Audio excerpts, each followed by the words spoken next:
York in the U.S., where the January the 6th committee, in its final public hearing, has presented new evidence highlighting then-President Donald Trump's 3-hour refusal to publicly condemn the unfolding insurrection at the U.S. Capitol or to call off the violent mob.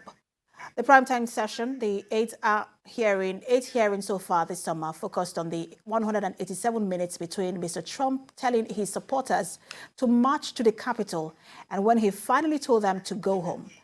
The hearing was co-led by Rep. Elaine Luria, a Virginia Democrat, and Rep. Adam Kinzinger, an Illinois Republican. And we have more in this report.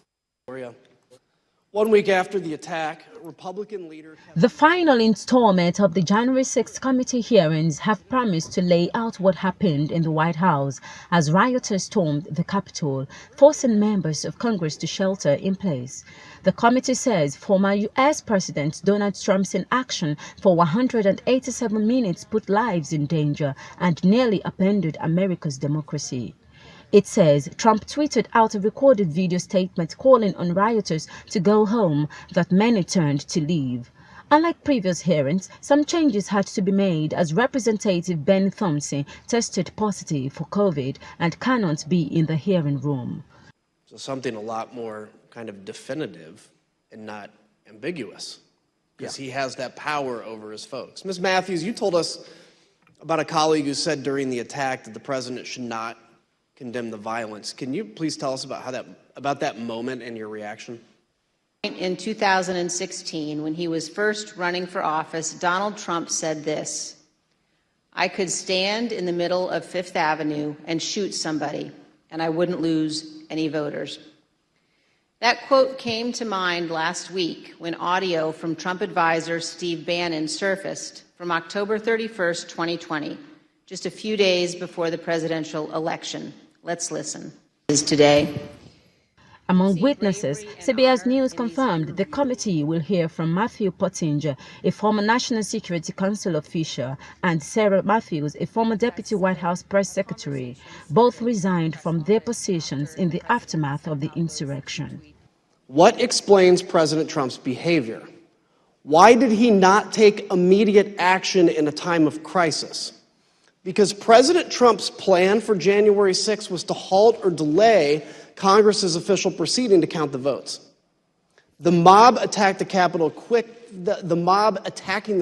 quickly caused the evacuation of both the House and the Senate.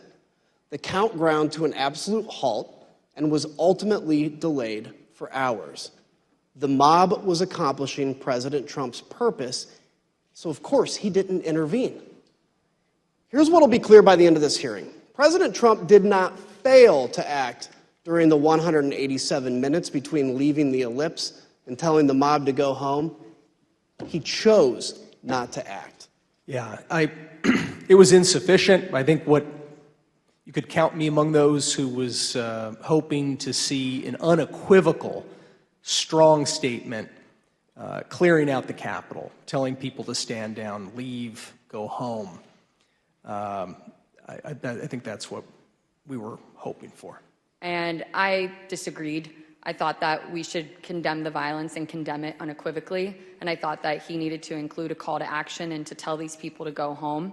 And a debate ensued over it. And I became visibly frustrated, and my colleagues were well aware of that. And I couldn't believe that we were arguing over this in the middle of the West Wing, talking about the politics of a tweet, being concerned with handing the media a win when we had just watched all of that violence unfold at the Capitol. And so I motioned up at the TV and I said, "Do you think it looks like we're effing winning? Because I don't think it does." And I again reiterated that I thought that the president needed to condemn the violence because it didn't matter if it was coming from the left or the right, that you should condemn violence 100% of the time. The former Deputy White House Press Secretary and former Deputy National Security Advisor both resigned from their positions in the aftermath of the insurrection.